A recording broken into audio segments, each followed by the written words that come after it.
workshop al arhetipurilor feminine. A fost o experiență foarte faină. M-am simțit excelent și mi-a plăcut foarte mult îmbinarea asta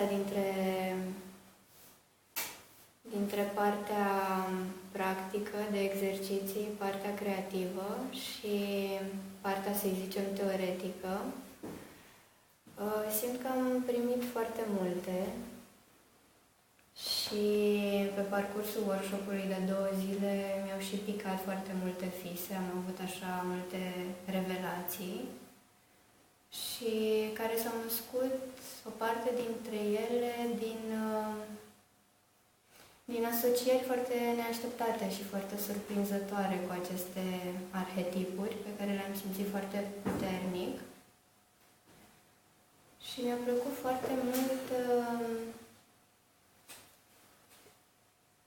felul în care Cristina le-a extras această sevă și felul în care le transmite ca element de lucru personal și element de vindecare.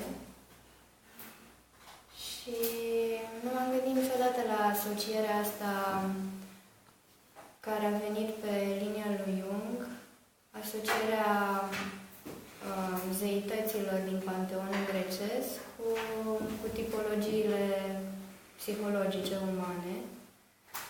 Și mi se pare un lucru foarte util în descoperirea unor aspecte din noi înșine, care dă și soluții. Și simt că plec de aici nu numai cu revelații, ci și cu potențiale soluții pentru viitor.